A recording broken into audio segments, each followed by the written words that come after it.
Live at lunch. You are looking live. Live at lunch. Live at lunch with Ott and Hanny on 104.5 ESPN, Baton Rouge. What the hell's going on out here? Now, here's Jimmy Ott and Charles Hannegriff.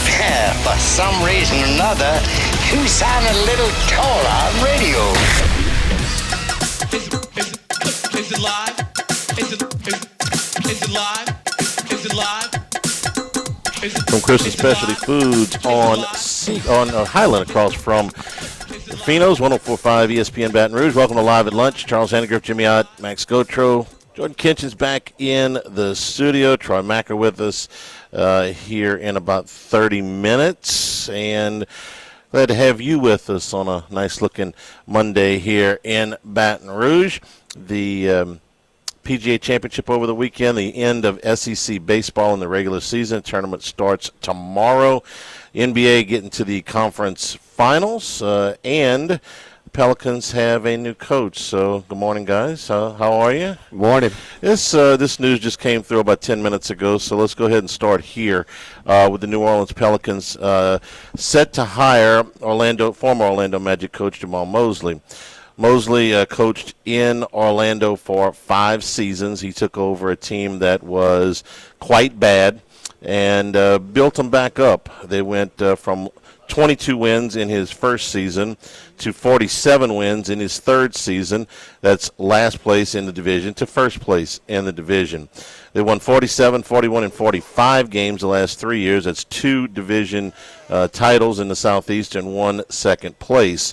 They lost in the first round of all 3 of those seasons. So Mosley's record for 5 years comes in with a winning percentage of .461.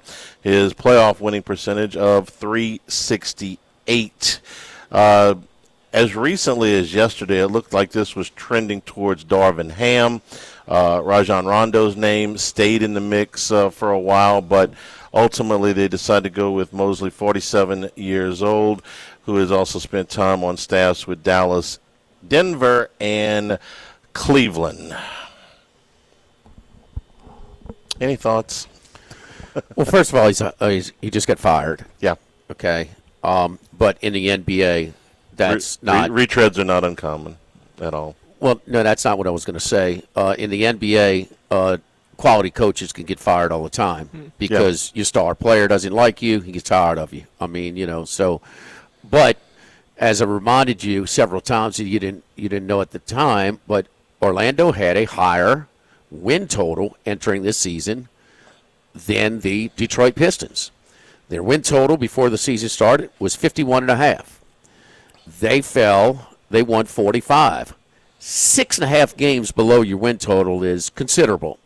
So, from that perspective, this was a fail. This wasn't like they were out of nowhere and they're ahead of schedule, getting to the first round and giving the number 1 seed all they could handle. No, the number 1 seed is obvious that they are one. We've seen it before with the Hawks, with the Cavaliers, especially in the Eastern Conference, where a team comes in there with a gaudy record and it does not translate to the postseason.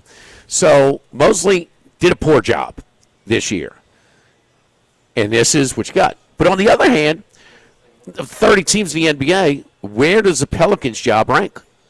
It's near the bottom, if not at the bottom. Yeah. Okay, so most people, when they talk about the NBA, they talk about the Pelicans as being the weakest organization to people that cover the NBA on a regular basis. But we have seen in Milwaukee, how are they going to get anyway? They won a title recently. We've seen it in Oklahoma City. They've won a title, and it's set up again.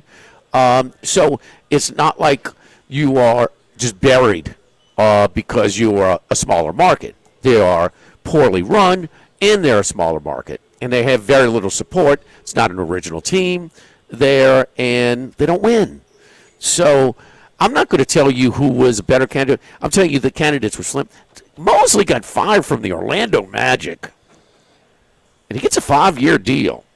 So, I don't understand that's pretty standard for an NBA hire, but who was the Pelicans' competition? Nobody. Exactly. I mean, what do we? So nobody wants this guy. Nobody wants your job. Your turn. All right, my turn is this. The guy's accomplished some things as a head coach in the two first place finishes in the division at least is higher than what the Pelicans have never won a division, right? Or at one time, I think, maybe in 07. So you're going with a coach who's accomplished more than what your recent guys have. There's inequities in the division too. So there is. They're in a division with the Heat, so I'm going to give it a little bit of credence because that is a well-run organization. But you're also in a division with the Hornets and the Hawks. So I would tell you that Mosley's probably a fine middle of the road NBA coach. He's qualified to do this, but it's just the same way that this franchise seems to go about everything that they do, which is let's spend the least amount of money, let's do the least amount of the least amount of effort that we can do to just be competitive. Our goal every year is to get into the play-in.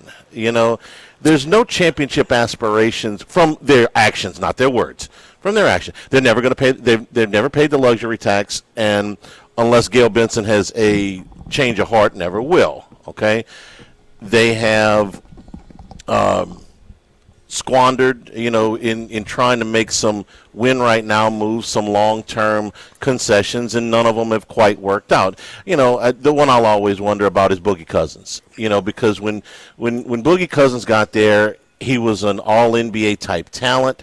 And it took them a while to get going, but once they finally did, they looked like a real challenge to at least make some noise in the playoffs. And then he blew out the Achilles, and he was never the same again, and that was that. But at least that was a move where, okay, I see what you're doing here. They've been basically at the mercy of Zion Williams' health for really since he's been in the league. Because he's a centerpiece of your payroll, he's a centerpiece of your franchise, and for most of his career, more of his career than not, he hasn't been on the floor. Now, he did do a good job this year. He played in the most games that he has played in. Mosley, to me, is not terribly unlike some of the other hires that they've made, which is, if we can just get to 8th place. It strikes me as the old Joe Dean thing. Just be competitive enough where I don't have to fire you and pay you out, but don't win a whole bunch either because I don't really want to give you an extension and a thing. That's how they went about the general manager hire. They hired somebody they knew. They did it in a day and a half. Now they took plenty of time on this coaching search. I think the guy's okay. I don't. It's nothing that's going to get me excited. Okay. Now if they win, okay, great. Like I said, the guy's qualified. He's won games. They've had a winning record in 2 of the last 3 years, so he could probably get them to that.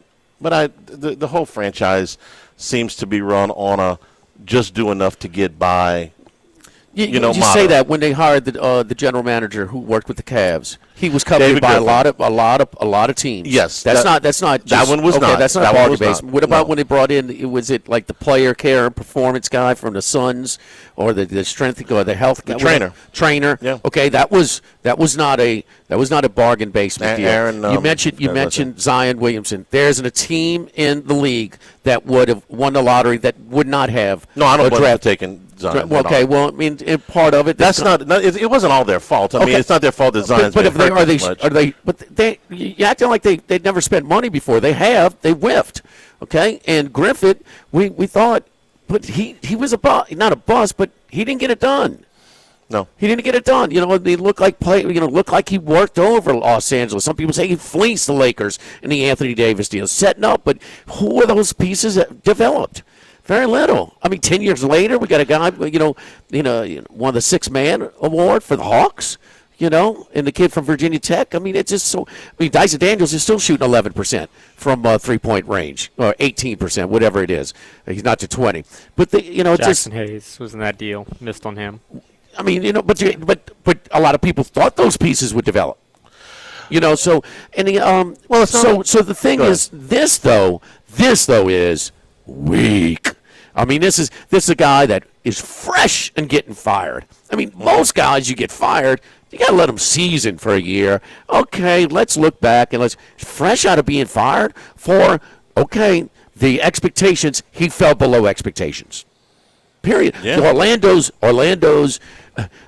had more scoring options in the playoffs, in the postseason, way the defenses played than the number 1 seed. And wasn't like some miracle type of run, or being competitive in that 7-game series. So it just when did they shift to all of a sudden like we don't care now? Because this is a we don't care type of hire. Well, I think when they decided that Joe Dumars was going to come in and run things, that was another look. Got all the respect in the world for what Dumars did as a player and what he did early in his executive career in Detroit. The last 10 years, there's not a whole lot there. They have, you talked about the misses. There have been some hits. They drafted Trey Murphy in the teens, and he's turned into a very good player. They drafted Herb Jones in the 2nd round. He's turned into a very good player. They took Jose Alvarado as a rookie free agent, and he turned into a useful player. They haven't missed on all of them. And the 2 rookies that they got this year both show a lot of promise. Now, what they've never been able – and, look, Brandon Ingram, for all of his faults, was a useful player. They've had others. They just have never been able to put a team Brandon together. Ingram was not their problem. They wanted Brandon Ingram to be a max type of performing guy. Brandon Ingram was a very good player. He did not have a good postseason this year. Not at all. Okay, way below his level. Brandon Ingram was not the problem. If you had everybody on your team playing or your starting 5 playing at Brandon Ingram's level, you'd have been just fine. He had no help.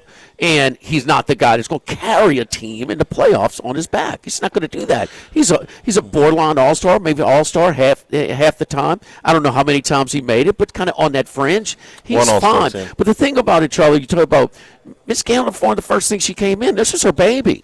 We did some shows down there. She took a little special interest in the Pelicans, and she wanted to push them over the hump, and she was going to give them and provide them, support them from her position, everything they need. First thing they do. Wait a minute. The Saints and the Pelicans are sharing the same medical team, facilities, training facilities? No. This is an NBA organization. They need their own. That whatever they have, the new guy they brought in for the Suns, they said, the trainer, what is coming? Order us that. I mean, everything to facilities. So where they just give up? Because this is a give-up type of move. Yeah, I can't. Nobody else is going to hire this guy. No. Not even considering him. Now, Gail Benson, you're right. Everything you just said, they did all that. But the level of commitment, when you're one of only 2 teams that never pay the luxury tax, that kind of gives you, are you really all in on this, or do you just want to be pretty good? It's a reasonable question to ask. And I can understand a few years ago when Griffin first came in, it's like, I'll pay the luxury tax, but I'm not paying the luxury tax to finish 10th. Well, okay, the ceiling in most of those years was 6 or 7 at best. It's a very ho-hum hire. Ho-hum, it sucks. Come on, Charlie. I don't know if it sucks. I don't know if and I would have felt the same. Ho-hum is average. I would have felt the same way about Darvin Ham. Okay, by the way. Worse. Okay, why, Max? Ham's worse. Mosley, I will say, you mentioned his win total this year. The previous 3 years, he did go over his win total with the Magic. So he overperformed. He took a bad team, a young team, developed them a little bit. I think player development is probably the strength of his. Offense is not necessarily. He's a little more of a defensive guy, and the Pelicans certainly have a problem defensively with their current roster construction. We'll see what it looks like this year. But to me, he hasn't won a playoff series, but he's got a bit of a higher floor than Darvin Ham does. Darvin Ham is like weak. That would have been the worst possible hire. Well, I think this guy's weak. You got to justify your statement. Like I said, 3 straight over wins and developed a young team. They won a playoff series in the East. Developed a young team, won the division, won 47 games a couple years ago. I mean, they weren't a pushover. A couple years ago, we thought of them as like a bye team, right? When they had Paolo Banchero. Now they haven't taken it to the next level, and that's ultimately the thing. He has a low ceiling. He's never going to be elite level coach. He's never going to be there. But and I agree with you that pretty much no franchise would be really considered. Who else is hiring him right now? I just think he's better than Darvin Ham. That was the worst. Okay. But I would rather like Rondo or any of these assistants who we maybe don't. Second to last.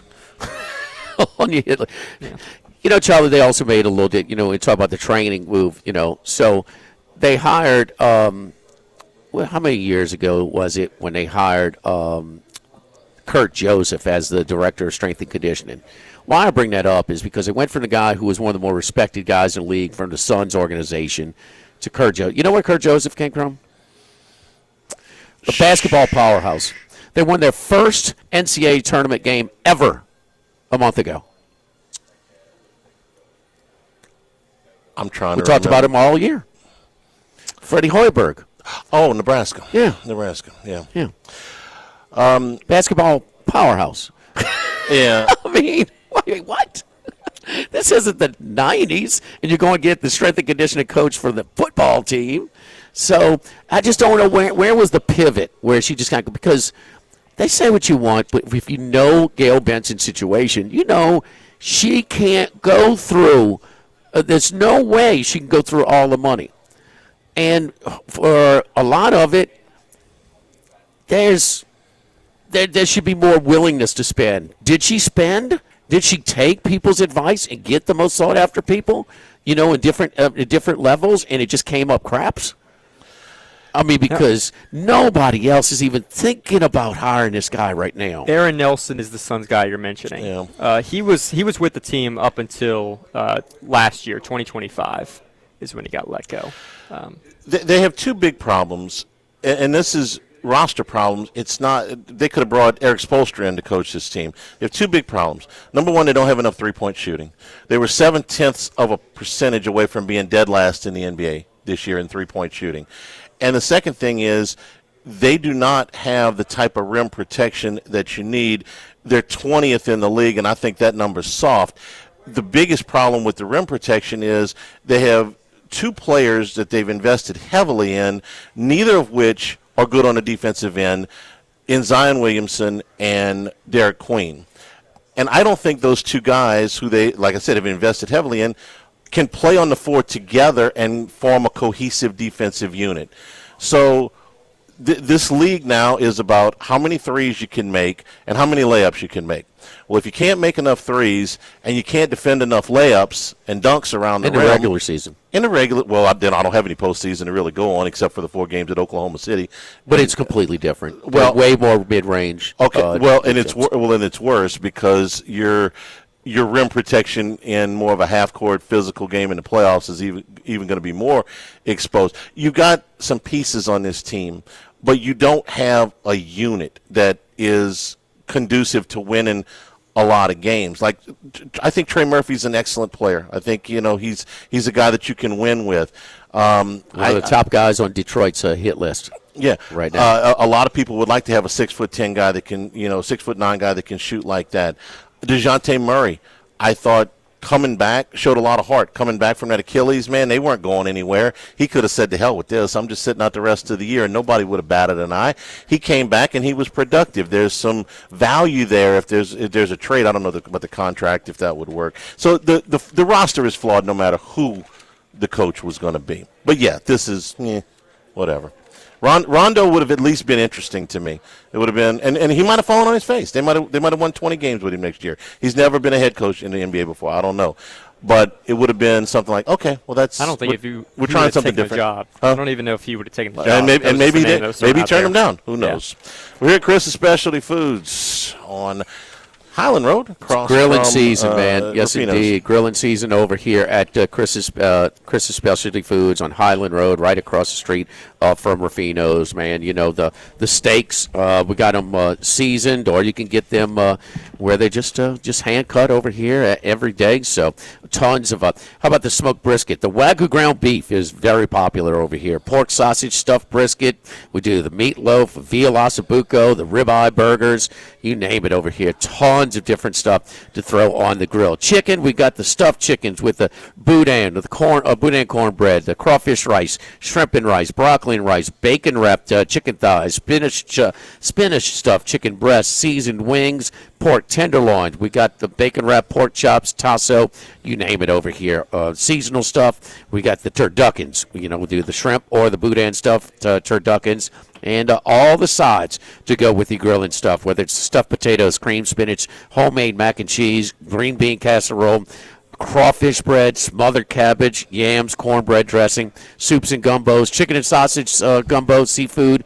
I go on and on and on and on. Also, Monday through Friday, 11 a.m. to 2 p.m. Come eat in the cafe. So, again, Chef does a chef suggestion every day, but they got great sandwiches, burgers, and plate lunches over here, 11 a.m. to 2 p.m. at Chris's Specialty Foods. We're just after kind of doing the math of record days. When Charles Handegriff can get to the Jazz and Heritage Festival, it's a popular event. So they just doing the chicken cracklings and doing the pork cracklings as well. Big. The weather was certainly accommodating at the Jazz Fest this past spring. So we are always out there near the near stage at Chris's Specialty Foods. Live at Chris's, live at lunch, 104.5 ESPN Baton Rouge.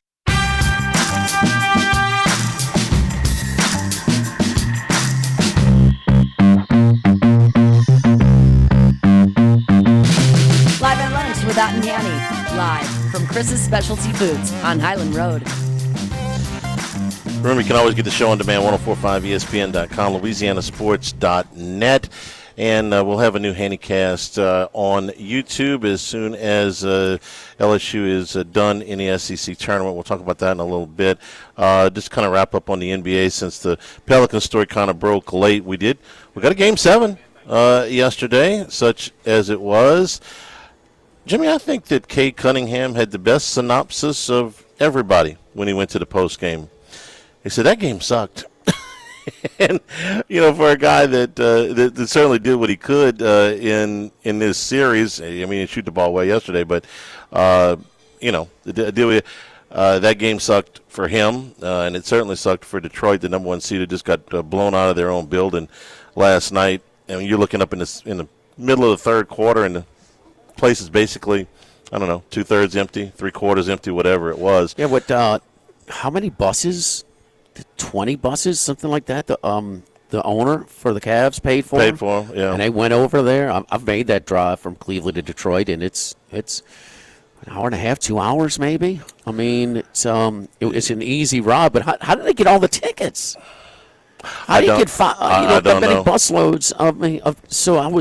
I thought because that was one of the stories that the fan base was so hungry because it's been so long where they've won a playoff series. They lost to the Knicks last year in 6, and they were having such a great season that their home court atmosphere was a real advantage. They interviewed the players. They talked about that during the course of the season. So what happens in a Game 7 in the second round of the playoffs where you can't sell it out?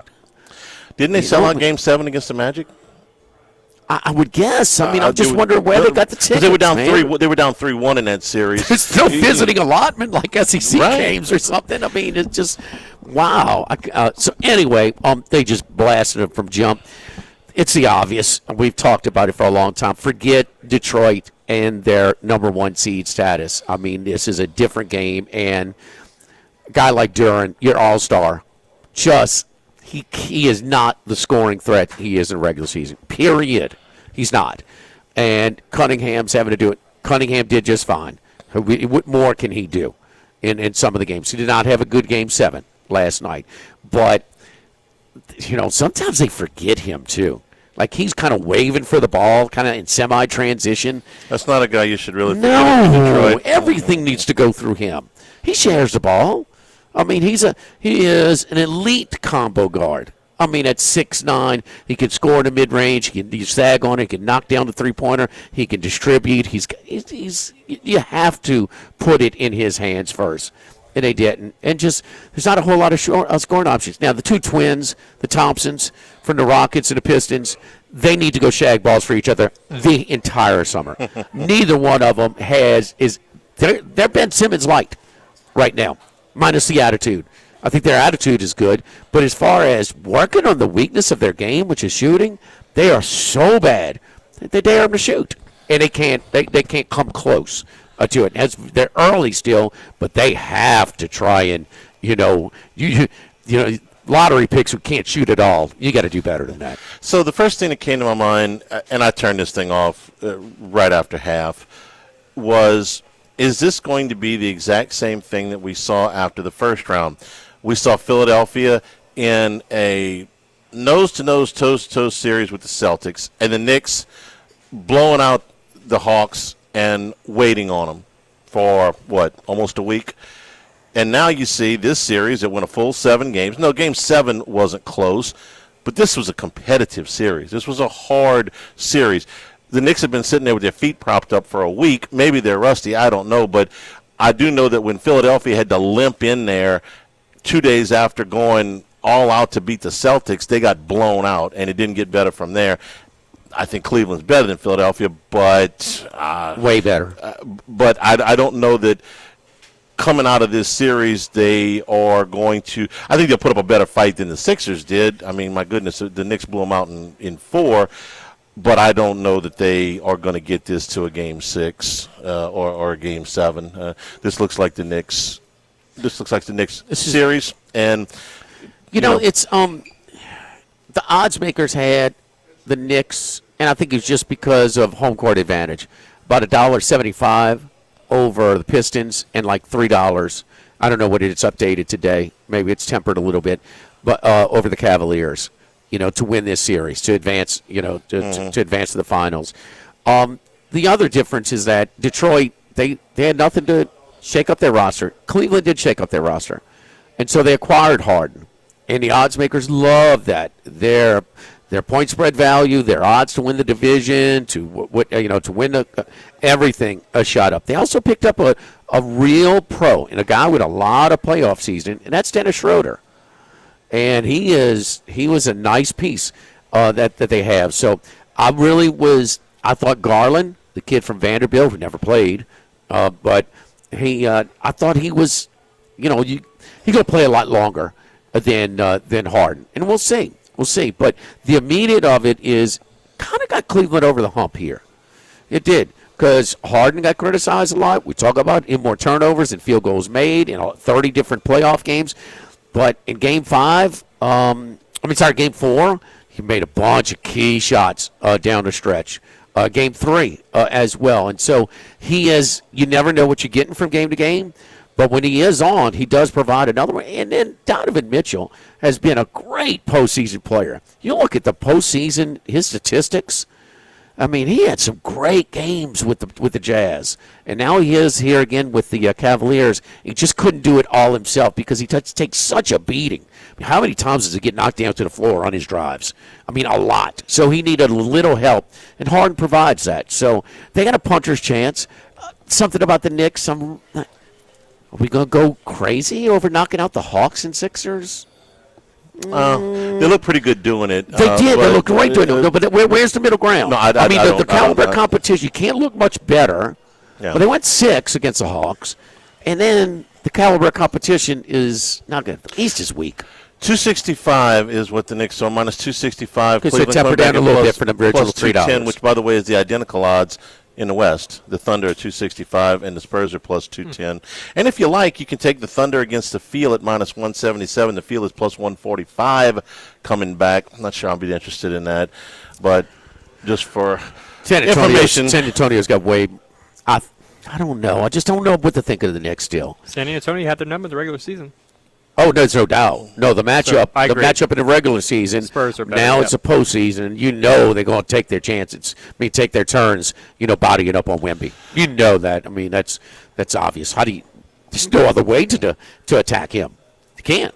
Plus 1,600 on the Thunder to go undefeated the rest of the way. I wouldn't want any part of that. No. I don't think they're going to sweep the Spurs. Don't forget our friends at Legacy Title. Chad Reynolds and Legacy Title for all of your real estate closings. 296-0060. Full-service title company servicing all of South Louisiana. Fast, friendly, professional services, which you get when you dial 296-0060. Our long-standing staff will execute your deal seamlessly. Ashley Donald, Adrian Galata, Michael Platt, Mariana Haynes, Natalie and Bradford Smith. Buying, building, refinancing. Nobody chooses but you. Choose Chad Reynolds at Legacy Title, 296-0060. Live at Chris's Specialty Foods, live at Lunch 104.5 ESPN Baton Rouge. Live at lunch with Ott and Hanny. Live from Chris's Specialty Foods on Highland Road. Jimmy, Charlie, and Troy. 3 best buddies sitting around talking sports bets. Let's welcome in Troy Macker from Bet Rivers. Oh, what a great game we had last night, Troy, huh? You should have got a full night's rest after last night's game. I was very excited to put the kids down and actually dive into some Game 7, and actually got the okay from the wife to watch it. And then even she asked me, aren't Game 7 supposed to be more competitive? And I said, yes, No way. They are. You're right. It's always thanks. Thanks, honey. We appreciate that. You just driving it home how miserable this game is. A shock, Troy? Yeah, a little bit. Certainly betting public. It was a shock to betting public. That was a pretty decent public loss. Number 1 seed at home, Game 7. Cleveland had struggled on the road in the playoffs. We were looking like 65% of the outright money was on the Pistons to win. 63% of the spread money was on the Pistons to win. 76% of the over money there. So, yeah, it was a shock. I mean, it's the problem with NBA basketball, even at the playoffs. And I get that in the NBA, like a 28-point lead is not safe. But a lot of times also when a team gets down 25, they're just like, all right, we'll get them tomorrow. And it's crazy because there is no tomorrow for the loser of Game 7, and yet Detroit really didn't put up any much of a fight. Yes, Cleveland played well. Jared Allen has been excellent in elimination games, but that was a pretty stark performance by the Pistons and shows they're still at least one excellent piece away. They need someone to help Cade Cunningham. They got no supporting cast help from behind the three-point line. But I was surprised that it just kept getting more out of hand. They really never, tried to punch their way out of the corner. And it ended up being, a 31-point loss? They need shooting desperately. And, Cunningham is a star. I mean, that is fine. It's funny they forget him sometimes. And I was like, but anyway. The Thompson twins, no reference to the 80s, alt band. But Call me now? Yeah, so they, Breakfast Club or whatever genre. But anyway, they need to go in the gym the whole summer and try and avoid having a Ben Simmons type of path to their career because they need to shoot and shoot and shoot and shoot. But, we're reminded how different the NBA regular season is to the postseason. The Cavs last year were number 1 seed, right? Okay. Mm-hmm. I mean, how many years ago was it the Hawks? They were number 1 seed. And these teams are not close to being the best teams in sometimes a watered-down Eastern Conference. Yeah. I would say that the East has really struggled with their top teams. When the Celtics have been the number 1 seed, they've been far and away the best team in the East. But when they haven't been, you're having, the Cavs, like you said, even like maybe the Pacers or someone, and there's just not elite teams at the very top. There's good teams, but there's not elite teams other than, the Celtics, was it 3 or 4 years ago when, they were minus money to win the East, like minus 175 at the start of the playoffs, which is just crazy. And in the West, it's completely different, and it's been that way for a while. There may have been a quick ebb and flow back to the East, but I feel like for most of the last 20 years, it's been less dominant. And in the NBA, unless you are a super dominant team, you can lose. You need to have multiple superstars or, just a freak unicorn and a great supporting cast. And in the Pistons, are just a tier below that. Cunningham's not exactly a unicorn, but he's a superstar. And their supporting cast is good. But, I forgot Dennis Jenkins was in the NBA, let alone starting for the Pistons. It's a great story. The guy, played pretty well at St. John's, but wasn't thought to be anything of an NBA player. And he's playing excellent minutes in the playoffs. But, you need more than that, and they just don't have it. Yeah, I think it's a classic case of a team that was hungrier than most over the regular season, and I'm glad they were. I had a divisional bet, a really nice one, at plus 450, so that was an easy, ticket to cash. But we'll have to see how they alter, their all-in regular season. If they load manage more, they coast more, because I'd like to take these under-established teams, these hungrier teams during the regular season, not to win it all because you see what happens here, but to win their divisions. So, I mean, it kind of saw it with the Spurs this year. You know, we saw it with the Suns before they were when they were a few years ago. When the Lakers were getting Golden State were getting all the attention in that division. So, all right, let me ask you an outside opinion. The New Orleans Pelicans made a hire, and they hired the Mosley, the Orlando Magic coach. Now was going to get fired, although you getting fired in the NBA, that's not a total indictment because Boncaro didn't like him. Star player doesn't like you, you're going to get fired. Okay, not the end of the world there. They did fall way below their season total this year, and they were knocked off in the first round of the playoffs. They had a 3-1 lead, but anyway, the Pelicans hire him. But, how coveted is the Pelicans job? Publicly, nobody turned it down, but would be interested to know if it's exactly the truth. But an outside perspective on the Pelicans hiring the Magic coach. So I like the Magic coach. Certainly, I think you're wholeheartedly correct. If you don't get along with your star player, like the NBA is the most star-driven league. Coaches are at the behest of the stars, and I did like the way he got the Magic to where they were, and I do think the losing to the Pistons after having a 3-1 lead was kind of it. So I do think he can be a good coach. As far as the Pelicans job, it's got to be down there, unfortunately. I'm still, I mean, I don't know. I think maybe I just am blind. My love for Zion Williamson is blind. I will never quit him. I think, they're a few pieces away. But I do think, in the NBA, if you get 2 or 3 young pieces and have a smart coach and a smart GM, you can get back in a hurry. Like the Orlando Magic was dreadful for such a long time, and they're back. I'm hoping that the last 3 years of tanking and rebuilding and getting the number 1 overall pick is going to send the Wizards back in the right direction. And that does not mean where the Spurs are, where the Thunder are, but being able to compete for top 8 seeds in the playoffs. And you don't want to find yourself in that Bulls area where they're making the play-in tournament every year. I don't think they're that far away, but I don't think it's a very coveted job. No argument there. The way the Knicks are rested, they were rested when the 76ers came back and they absolutely destroyed them. And for all the games they covered 3 of the 4. The Sixers did cover game 2, that one without Embiid. Now the Cavaliers have gone to another 7-game series. They've gone to 2 of them now. How are they going to? The public's going to be all over the Knicks on this game coming up. Oh yeah. And I thought that I can't remember the number, but teams coming off of a week's rest in the playoffs have just an absurd record against the spread. And I think what is it? Is it 7.5? Am I 7.5? Yeah.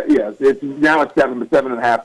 And right now we got 83% of the money outright on the Knicks, 75% of the outright tickets on the Knicks, and then spread 69% of the money and 78% of the tickets. So a little sharp money on the Cavaliers, but it's early, and I would think all these trends are going to lean heavily on the Knicks, well rested, unless there was too much time and they've gotten inside their own heads and pumped themselves up too much. But I don't think that is the case. Jalen Brunson is a heady, level-headed guy, and obviously a superstar. That is one of my biggest misses of the last 10 years is when they signed Brunson. I was like, I think he's going to be good. I don't know if he is worth that money. I do not know if he's going to be a top-tier superstar, and he's been everything and more than the Knicks could ask for. I like the Knicks in this series.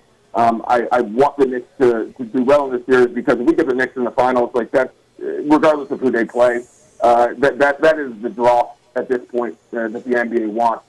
And after forcing myself and trying to find playoff games on streaming and convincing my wife to let me watch basketball and having nothing but duds, I want some really good basketball. I want some entertainment. I want the stakes to be high, and I want the teams that everyone wants to talk about. Where's the action tonight? Goodwin Thunder 8-0, 8-0 straight up in. 6-2 against the spread. Is 6-2 or 7-1? I know they went 3-1. I don't know if they covered all four. No, it says 6-2 against the spread in the first one as well. Got a lot of support for the Thunder or for the upstart Spurs? Well, tickets are on the Spurs. It's 61% of the money line tickets, but 63% of the money line money is on the Thunder. When you're talking spread, 71% of the money is on the Spurs to cover, and 60% of the tickets are on the Spurs. Overs are 88% of the money and 88% of the tickets. So basically, everything's on the Spurs except the money line handle, and that's money line tickets. That's on the Thunder, but everything else is leaning Spurs. I've seen too many letdowns or warts in the Spurs, and too many being more than the Thunder have. I think this is just a complete Thunder team. They're not very exciting in my opinion, but they're the most complete team in the NBA, and I hope it goes 6 or 7.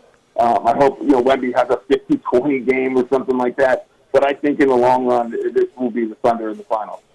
All right, real quick before we let you go, you got a pick on tonight's game with the spread? Give me Thunder to cover it all. There you go. Follow Troy on Twitter at Troy Macker. That's Machir. Troy, thank you, buddy. Good luck to you. We'll talk to you on Friday. Thanks, guys. Have a good one. Live here at Chris's Specialty Foods, live at lunch, 104.5 ESPN Baton Rouge. Live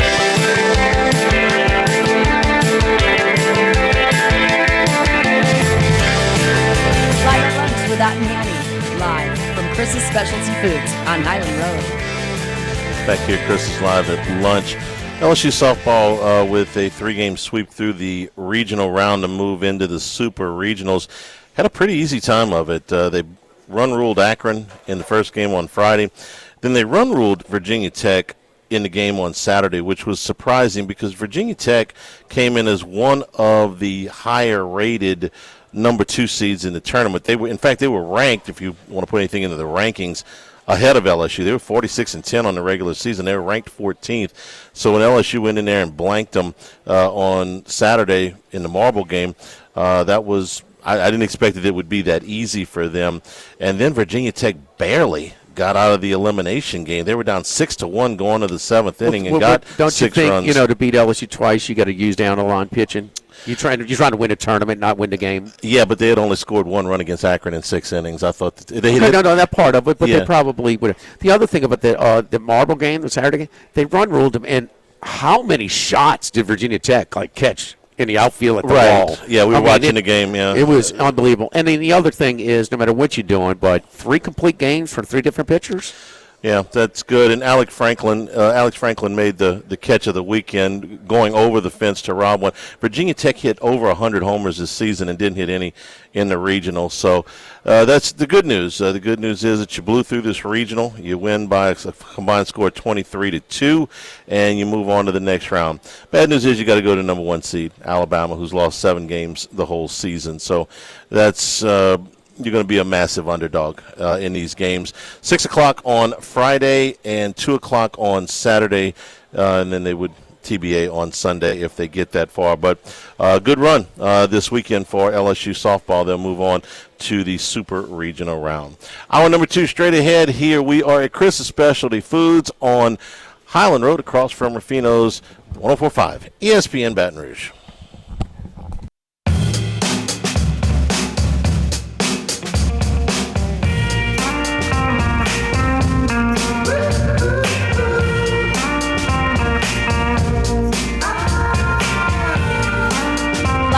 With Ott and Hanny, live from Chris's Specialty Foods on Highland Road. And return here at Chris's live at lunch. What we eyeing down here today? Well, you got a couple of chef suggestions today. The Wagyu hot dog with the ribeye chili. Wagyu hot dog with the rib. All right, you're gonna have a hard time talking me off of that one, but keep going. And then they got brisket sliders with the homemade chips or French fries. You might have just done it. Can't go wrong with either one. How about that, huh? I'll take it. Not bad. Not bad. Either one of them. All right, we are in the conference tournament week now in NCAA baseball, the SEC tournament. starts tomorrow, morning bright and early at a 9:30 start with Missouri and Ole Miss. LSU plays the last game tomorrow against Oklahoma, in between Kentucky and Vandy, South Carolina and Tennessee. We knew this weekend was going to be painful for LSU. Jay Johnson was pretty, clear going into the weekend that they were going to hold William Schmidt and that they were probably going to hold Case and Evans. Now, they got Evans an inning and about 40 pitches worth of work in the middle game of the series, but that was just because he hasn't pitched very much recently. I mean, in the third game, LSU was throwing guys that have, barely pitched in the last month. Jaden Newt has barely pitched in the last month. Dax Douthty has been basically, pitched, I think, an inning in the last month. He said, we don't have a chance to make an at-large, which he was right. So whether they finished 9-21 or 12-18, they were not going to get an at-large. So he's pushing all of his chips, what he's got left, into tomorrow's game against Oklahoma with William Schmidt, and then they'll see what they can do from there. LSU simply does not, in my opinion, have enough to win more than a game or two. I think they can win tomorrow, but and I'll tell you why in a second. But there's not a whole lot to look at from a statistical standpoint and say, well, if this winning 5 games in 6 days is just not going to happen. So whenever this finishes, it finishes. Jimmy, what I've heard more of in the last couple of weeks, especially, is you can have a down year. Anybody can have a down year. There's some long consecutive NCAA tournament streaks that are coming to an end this year. LSU, Vanderbilt, Dallas Baptist. That's a top 2, right? And running is Vanderbilt and LSU. Vanderbilt and LSU, and Dallas Baptist are not terribly far behind them. And all of those are likely coming to an end. Vanderbilt did get to 14 wins, but their RPI, this may be the one, and I want to talk about this in a second too, maybe the one time where your non-conference record cost you. And it wasn't because they scheduled poorly. It was because the teams they scheduled drastically underperformed. Here's a quick trivia question for you. Only one team has won 40 games or more in the last 10 consecutive seasons. Only one what? Only one college baseball team has won at least 40 games for 10 years running. Florida? No, they had that 1 year where Caglione and them, they went to Stillwater and won. But that's so... including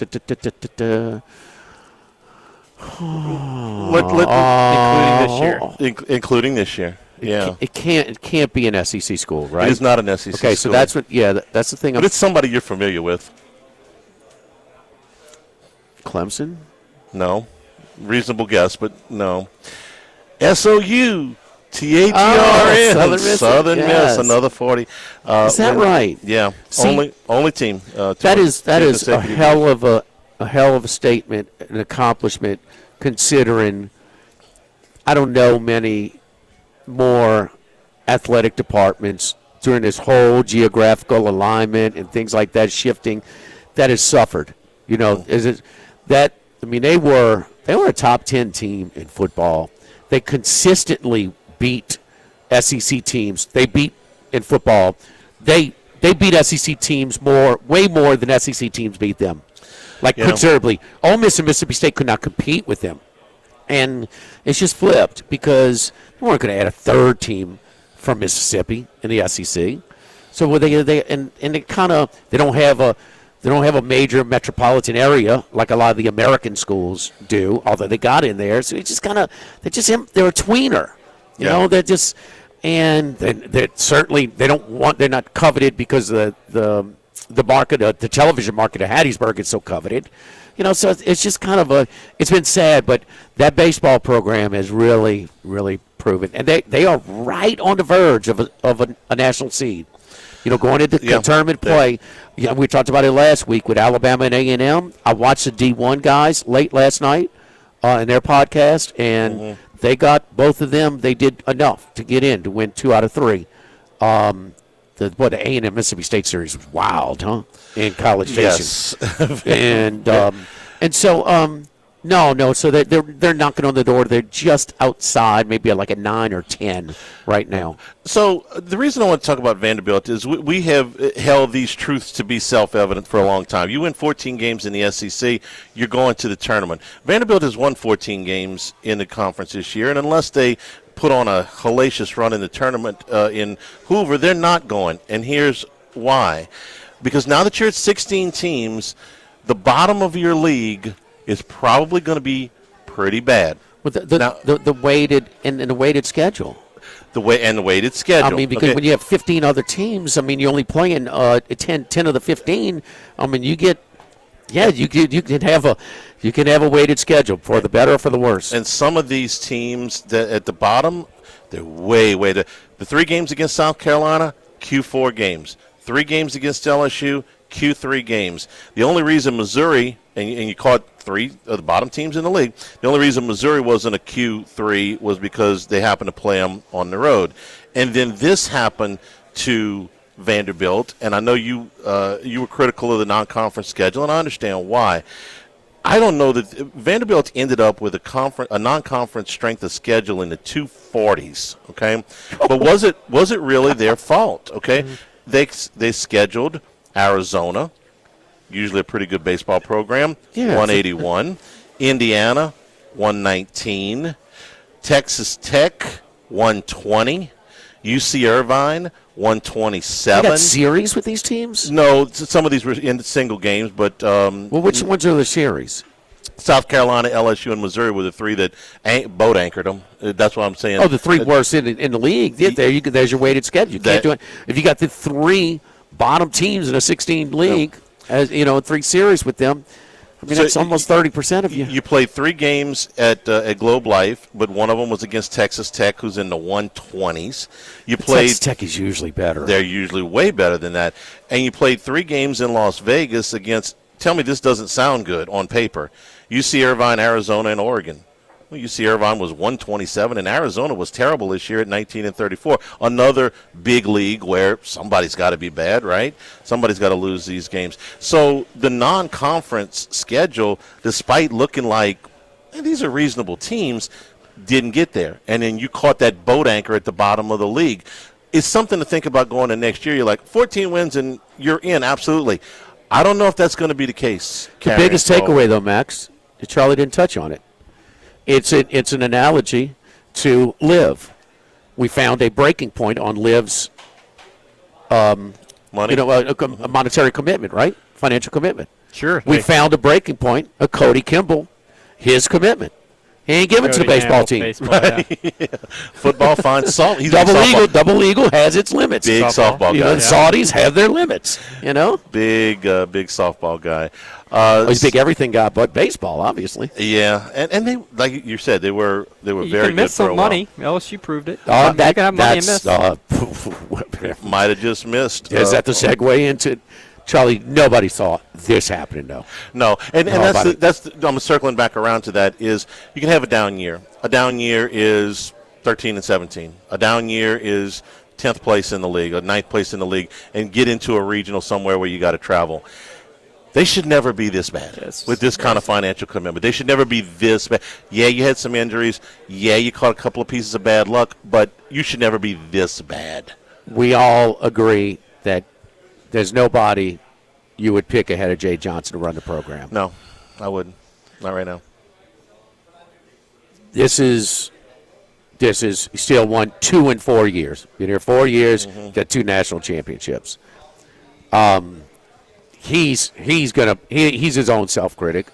He's going to reevaluate things. He publicized that. You got to find a happy medium. You got to do a better job of evaluation. Yeah. Whatever it is. I mean, he did a great evaluation. Whatever.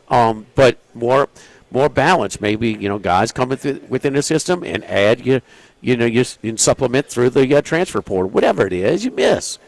And but golly, I mean, this is where they finish in the league.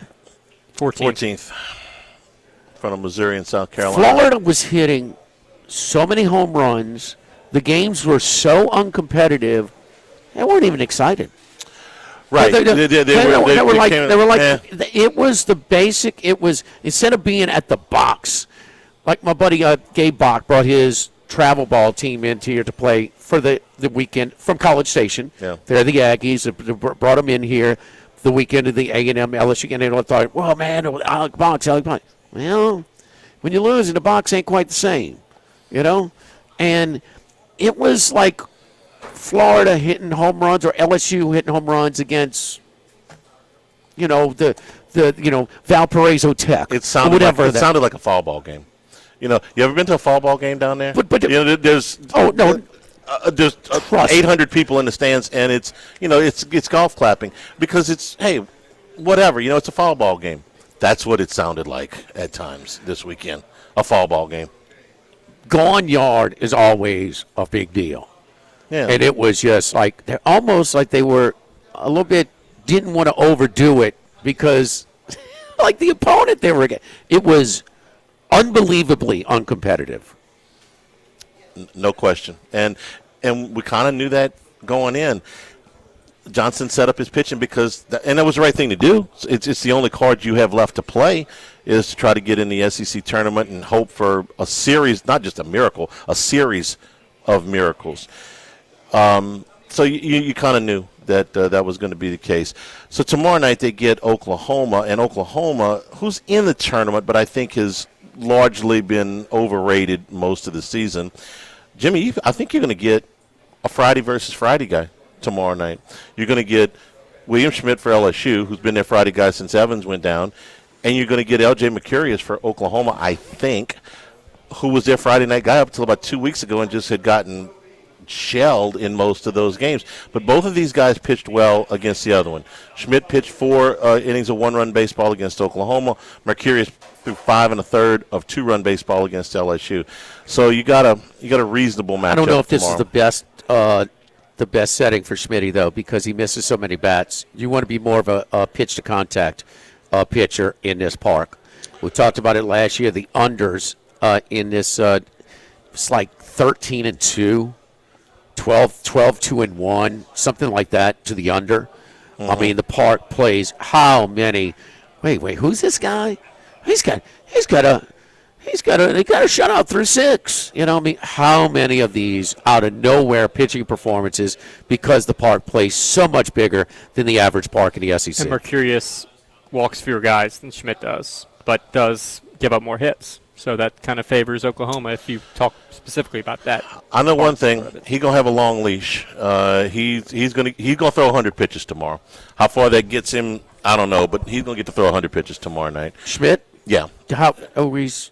Didn't they allow him to go 100 pitches for most of the season? Yeah. If he was, I'm just saying, if he gets in trouble, effective? they're going to give him every opportunity to get out of it. They'll give him a lot of leeway in this thing. Oklahoma's is a traveling team for the NCAA tournament. They don't have any chance, in my opinion, to host. They're looking for a number 2 pitcher. Tennessee took 2 out of 3 in Norman this past weekend. Yeah. Tennessee's Oklahoma playing City, better. And I still need to go look at why they played in Oklahoma City. But they took 2 out of 3 there. So the SEC tournament starting tomorrow. So format all single elimination. Yeah, everybody's there. Like it? All 16 teams. Yeah, I'm fine with it. In general, if I were czar for a day, I'd put another regular season weekend into this and abolish the tournaments. I know they're never going to do that, and the reason I say that is. This format is these rosters are not set up for this format. Okay, whoever gets to the SEC championship game on Sunday is going to be throwing 2 guys who have thrown probably about 12 innings apiece for the season, because nobody's got enough roster spots to carry this many pitchers that are good, and I don't think anybody's on the bubble going into this thing. Maybe Kentucky, but everybody else is just going to get their pitching in line for next week. So I would rather. I like this better than the other single, then double, then single elimination where you needed a slide rule to figure it out. But in general, I'm not wild about the tournaments in general because they're not set up to do this. The rosters are not geared to do this. So, I mean, you can't give everybody a two game minimum in a 16-game league. I mean, it's. If it were me, I'd just put another regular season series in there. This is part of it. Would you cut it down to people qualifying for the tournament? Well, when they did that, what they didn't like was the teams that didn't make the tournament were discriminated against in the NCAA tournament selection room. And the whole reason they expanded in the first place. Is that stigma? Yeah. Yep. It goes back to the 2011 season when LSU was 13-17 but missed the 8-team SEC tournament, had an RPI of 25, and missed the NCAAs. And the league said, well, we're not going to let that happen again. So I understand why they did it. It's just not great. We're brought to you by the Thibodeau Store, the Pierreport Store, the Memorial Day sale. Whether your plans include projects, backyard gatherings, save on what you need. Patio furniture, poolside furnitures, getting ready to grill. Look, we're a week away from Memorial Day. It's early this year. The Brawl Kings are on special at the website right now. Also, all your channel lock tools if you're doing things around your property. Now, lumber delivery available all throughout our area, from both Lockport and Pierreport. If you're doing construction projects this summer, get to the website, thethibodeaustore.com. You can access all 4 of the locations, Pierreport, Thibodaux, Lockport, and LaRose, and 900 St. Patrick Highway in Thibodaux if you want to go visit in person. Open daily until 5:30. And online, it's thethibodeaustore.com. Live at Chris's Specialty Foods, live at lunch, 104.5 ESPN Baton Rouge.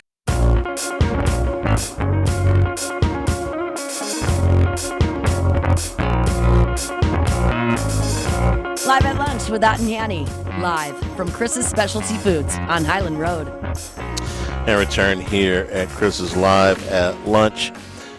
Exciting golf tournament yesterday with the PGA Championship, which had as crowded a leaderboard as you will ever see in any tournament, much less a major. Aaron Rai made a bunch of putts on a day where not a lot of people made a bunch of putts. The last 10 holes, he plays them at 6 under par and ends up winning the golf tournament by 3 strokes over John Rahm and Alex Smalley in what was a lot closer than that. You can, if you watched yesterday, and this was like a drama on a roller coaster most of the afternoon. Smalley started on the lead and played pretty well for, about 5 holes, and then found a catastrophe at number 6 that took him out of it until late. Justin Thomas put a 65 on the board and then went to sit in the clubhouse for hours. No telling what his emotions were doing, because there were times where it looked like that 5 under par might hold up to at least get him into a playoff. And then we can kind of go through the rest of the contenders. John Rahm couldn't make a putt on the back 9. Ludwig Ahlberg made a couple of putts, but as usual had his Sunday woes with 4 more bogeys there. Cam Smith, what a wild day he had, spraying the ball all over the place off the tee, but scrambling to put himself in position to make a bunch of birdies, but never could seem to make one. Xander Schauffele, same thing, not a whole bunch of putts going down. Rory, 1 birdie on the back 9. Patrick Reed had a rough front 9, and then by the time he was able to rally, couldn't get there. Take your pick of any of the guys that were out there.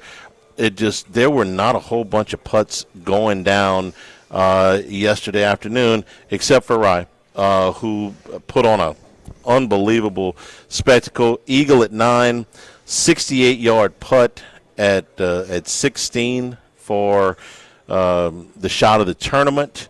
And if you watch the post-tournament stuff, Aaron Rai, who I had never seen do an interview before just because I don't follow it that close, watching him, how many of the pros made it a point to hang around and go up and congratulate him, how humble he was.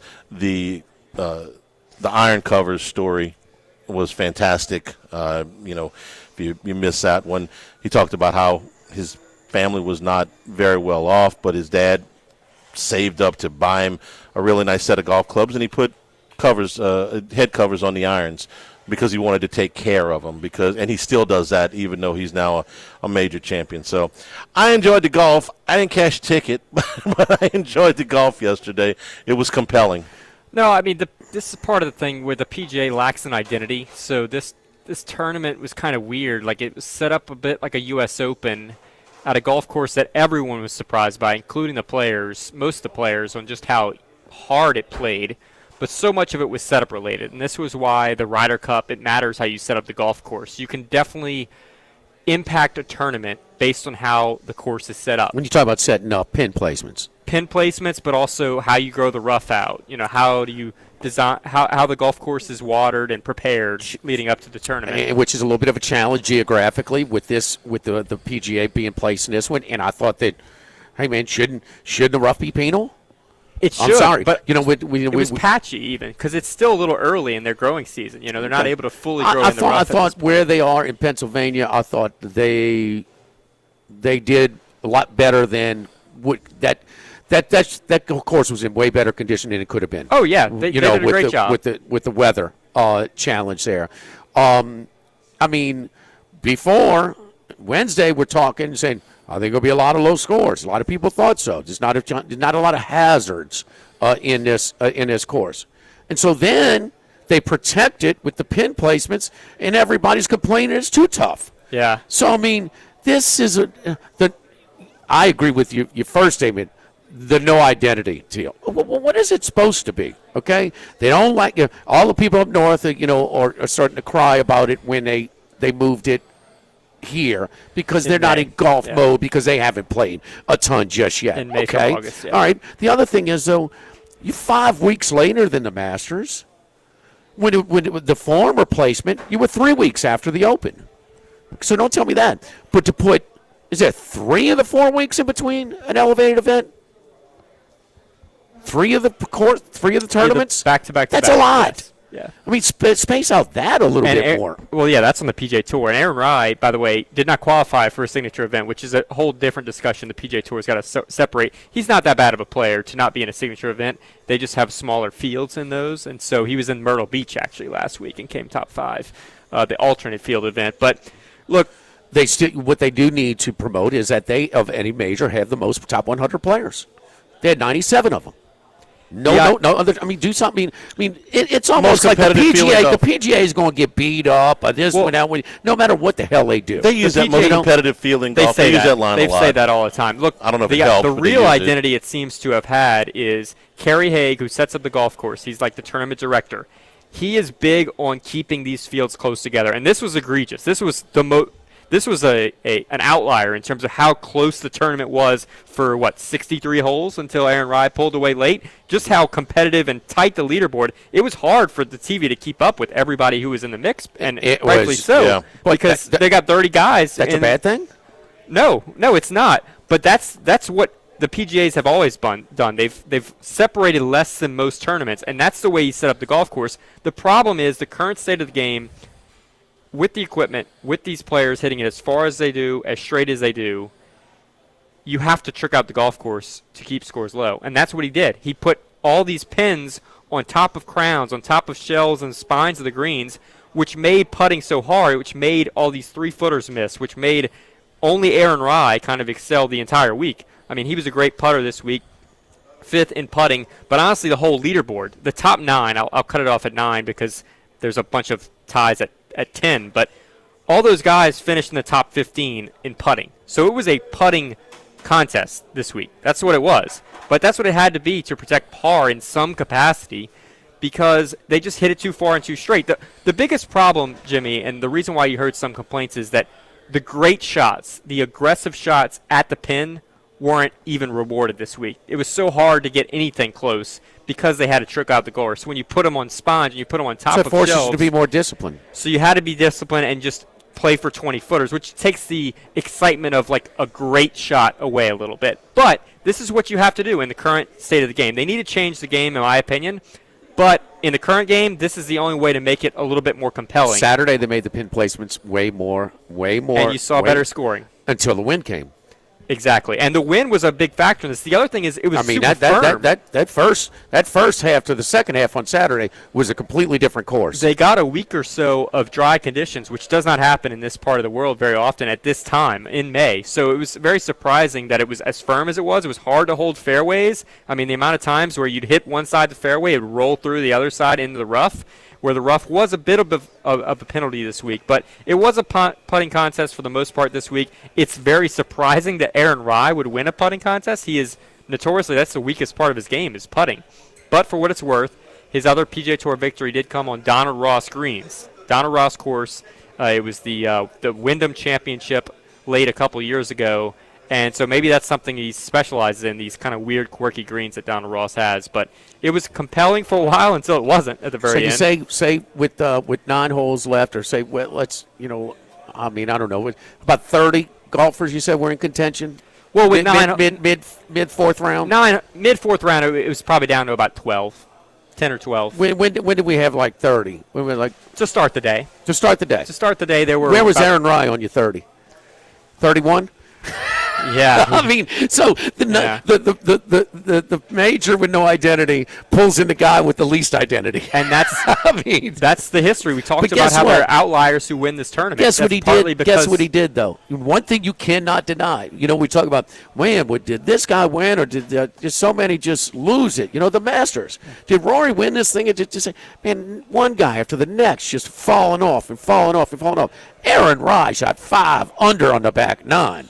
I mean, he lit it up, Jack. And so there's no argument there whether this guy won it or everybody else lost absolutely. it. I mean, he ran away with it. I mean, everyone else was at 6 under. But I think you've got – this is part of what happens when you keep the field so tight is you have the Sean McKeels who win. You have the Aaron Ryes, the Jimmy Walkers of the Y.E. Yangs. This tournament has had more long shots, even Phil Mickelson a few years ago, although he had actually had some history, just came in bad form. But a bunch of 100-to-1 or greater shots have a chance in this tournament, partly because they keep the field so tight. And I do think it makes for compelling TV on Sunday until it doesn't, and you maybe aren't so excited about the winner. But that's going to happen. I don't mind if the guy that plays the best on Sunday wins the golf tournament, even if he's outside of the top. Sure, but I will say there is some manipulation in terms of who was on that leaderboard come the final round, just based on how they have to set up the golf course in this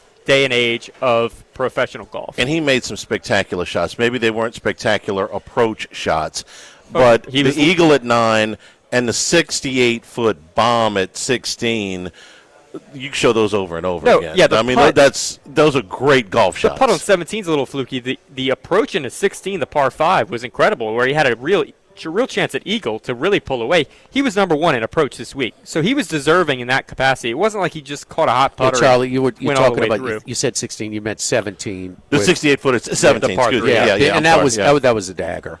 Yeah. I mean, that was just a finishing blow. He was just trying to. He said, "I'm not trying to make that. I'm just trying to 2-putt there." Yeah, that's all he needed. Let me jog your memory, though, Max. So, who did really putt his behind off? It's a guy that we always question his putting. It's a guy that traditionally is a slow starter. It's the number 1 golfer in the world. He putted his behind off Thursday. How many? Scotty? Yes. Oh, well, he putted terrible for the week. So yes. But it's that's sustainable, and it was just backwards. But how many majors has he been on the lead? This is his first one. Did he ever had a share of the lead? He was 6th in putting in round 1, so that was That's the outlier pretty damn good, of the week. huh? That was the outlier week. Every round afterward, he was outside the top. I would say in the bottom 5th of the field. That so was remaining. you're telling me. I mean, this was a putting contest. That's the guy we follow the most. When he putted well, it was fine. When he didn't, he fell off. Right. It was like the top 10 in the field. You all had to putt well. The exception was Ludwig Oberg, and John Rahm could have putted better. He was 32nd on the field. I got to give you that, though. Rahm played like a top 5 player. He's a top 5 player. I mean, he had an outlier tournament at the Masters. He had one really bad round in the opening round. And so that's why you got to be careful with small sample sizes. But, yeah, Liv, does it prepare him the best? No. But, hey, we saw Cam Smith on the leaderboard. We saw John Rahm on the leaderboard. It was a better tournament for Liv, certainly, than the Masters was. It's hot, man. Is there ever a good time for the AC unit to go down?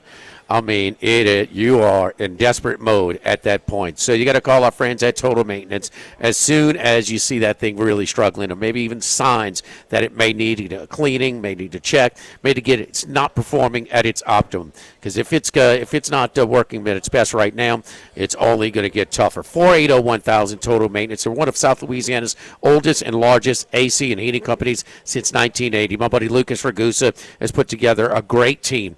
He serviced both the Baton Rouge and New Orleans metro areas, but both have separate staffs and offices, not to compromise either. Membership programs are the smart way to go. They cover all services with discounts and extended warranties, and also we'll let you know when it's time for your unit to be serviced. You got enough to keep track of. Total Maintenance, 480-1000, 480-1000.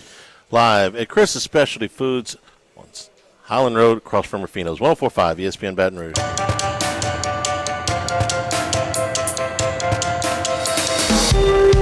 Live at lunch with Ott and Yanni.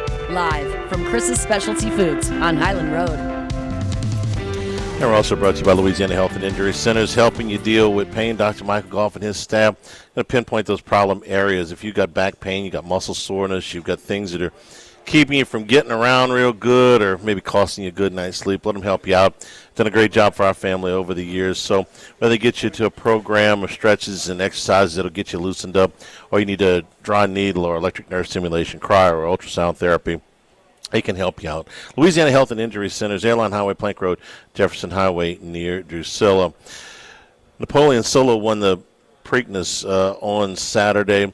I found myself less interested than maybe I might be. I don't know, Jimmy. Maybe it was the lack of Derby horses. There were only 3. I know we've been debating this not debating it, but we've been discussing this, since the aftermath of the Derby. You only had 3 of those Derby horses that went in the Preakness this year. Then you had Taj Mahal was the top choice at 9-2. That's the longest odds for a Preakness favorite in 100 years. No dominant horse here. And then you had... Well, he had a rough race, too. He did. No excuses. He just wasn't good. Was not good. And in Iron Honor, tell me if there's some of your computer shenanigans going on, but he was 9-2 in the morning line favorite. He was 8-1 by the time the horses entered the starting gate. I know we talk about the odds dipping an awful lot, or going up that much. A little bit of a surprise. Napoleon Solo ends up going off just under 8-1, 7.6 or 8, I believe it was. And Iron Honor came up a length and a quarter short. I don't know. Between it being at Laurel, the lack of Derby horses, the lack of a dominant horse, it didn't get a lot of my attention. I'm where you were a few months ago. What's that? Remember when LSU was looking for a coach for basketball and football? Huh? Yeah. And you said, I'm tired of the humanity awards, the citizenship awards. Yeah. Just give me a guy who's going to win, man. Right. Come on, man. Let's just come. Let's just. I mean, I don't care what they think of Willie Wade. I don't care what they think of Kiffin. I mean, bring me a guy that's going to get in here and get it done. Mm-hmm. I'm tired of being a purist about the calendar of the Triple Crown. Yeah. Just give me the best horses. Just give it to me. I mean, because the best horses are not going to run in this format. The biggest, very often. Let's say. So, what makes me say that? The biggest impact on my shift is these horses in the Derby used to run 6 to 8 races. They're running 2 to 4 now. Yeah. They're lightly racing, and this is where you have to, get some points to qualify. That's going to increase your chances of getting. I think there's a lifelong. I mean, them cats just having a horse in the Derby. It's just half the battle. They just want all the pomp and circumstance, watching the owner's box and the whole thing. Okay, but I'm just ready to see. This was. I tried to watch it. I watched the replay, and I'm like, I can't watch this anymore. And this is a dud, man. The crowd, you can tell, was a little affected as well. It wasn't nearly the pop. It's not right in Baltimore. It's a little bit out. So it's not the same facility. That Pimlico, they're dumping some money into it and hoping that it's going to come back there next year. But this one just really, like you said, it lacks some juice, didn't it? A lot of juice. Yeah, so I'm just kind of it just entertain me at some point, man. Just give me the best. Just give me the best horses. So give me more of the Derby ones. I mean, turn it back 5, 10, 20 years, whatever it was, where you had. Yeah, of course we're going to run back in the Derby. Maybe we'll run back in the Preakness. Of course we are. Remind me, and my deal is a little bit. I'm ready. to skip the purist angle that I held on to for a while in interest of a better calendar and higher quality races.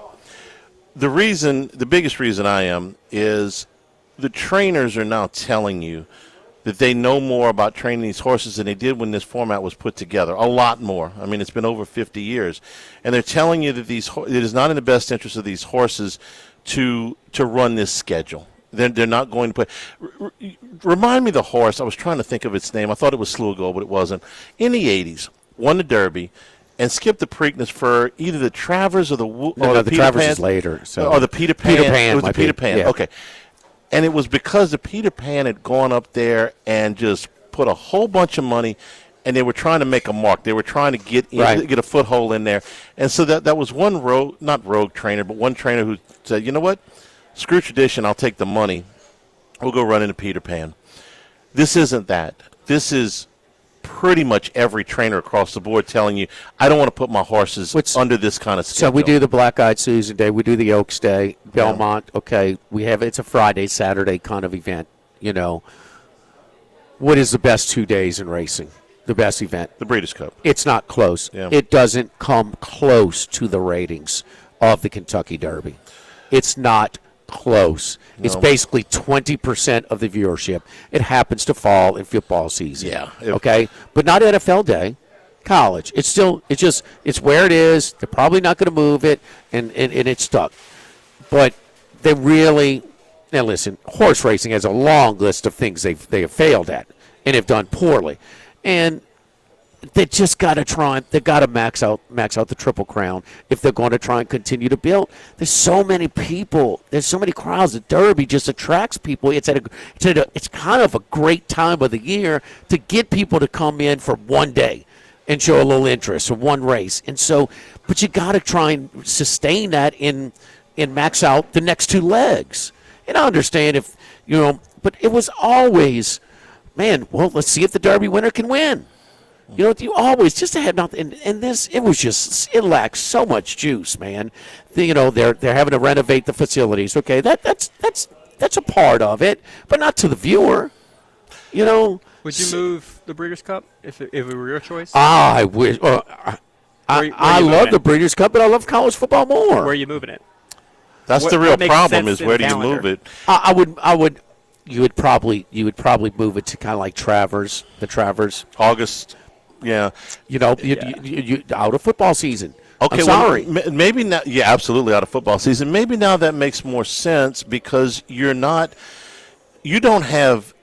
I don't think any horses are going to run in all three of the Triple Crown. So the thing was, August was always too close to the Belmont. Okay, if you take your top 3-year-olds were running in the Belmont, you couldn't bring them back after running 3 races in 5 weeks. You couldn't bring them back 2 months later and run them again in a Breeders' Cup in August. So now that you don't have these horses running all 3 legs, and the Belmont is usually about a 7-horse field, 7-8 horse field. A lot of years, a lot of trainers don't want to run a mile and a half. Yeah. So okay, if you're going to back the Belmont up into July, maybe because you're not moving the Derby, the Derby's got to stay where it is. So you're going to adjust the Preakness and the Belmont around that. Maybe in August, it's going to be hot, but maybe in August, Breeders' Cup could come back on the radar. That's a Michael Bachuk question. There's probably 100 reasons why you can't do it that way, or they would be doing it.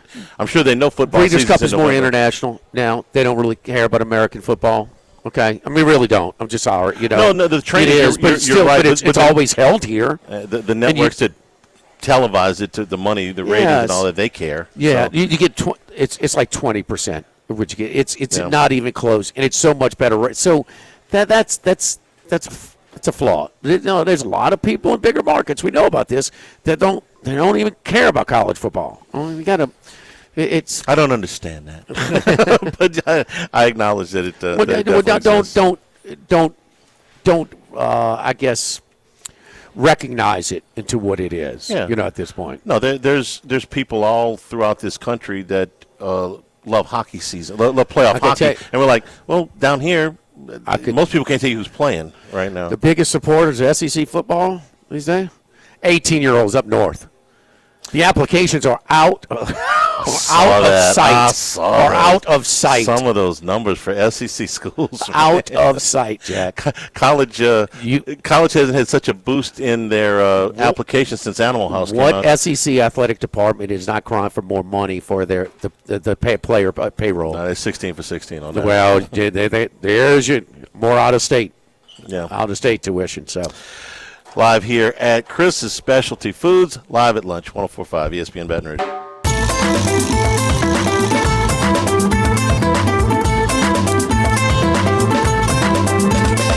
Live at lunch with Ott and Yanni. Live from Chris's Specialty Foods on Highland Road.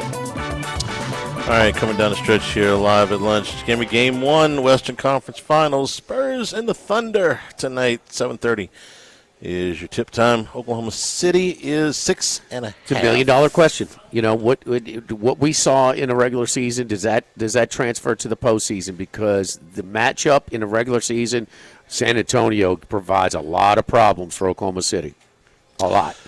Yep. And so, I mean, that Christmas Day game, I mean, they beat the tar out of them. The reason I bring up the Christmas Day game is, when I watch those games, you tell me if I'm wrong, it seems like they know those are standalone games. There's a little bit more. They know people are watching. Their intensity is those games is a little bit higher than your normal Wednesday night game in the middle of February or something. I agree, but we've been talking all playoffs long about how much different the playoff basketball is than the regular season basketball. Doesn't that apply here?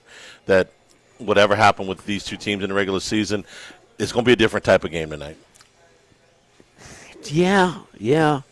It's just a tough game. I think Oklahoma City, there's no doubt the seasoning that San Antonio is lacking, and Oklahoma City knows. I think the rest of that crew, and Wemby, the way he responded, throwing the elbows, like, hey man, what do you think they're going to do? De'Aaron Fox, just the game before, post game, he's the veteran on his team. Remember, he's the only guy that had any playoff experience. What, he had like 8 games or whatever it was, the only player on the entire roster that played in the postseason, but of the starters rather. And so, I think this is the championship. I mean, I will be shocked if anybody from the East, including the Knicks, can provide any resistance to whoever wins this series. Thanks to Chris's Specialty Foods for being our host. Great place to come by for lunch, and so many different options from the chicken, the pork, the beef, and the seafood here at Chris's. Tomorrow we'll be at Mike Anderson's. Have a great day, everybody, and stay tuned for Hunt on 104.5 ESPN Baton Rouge.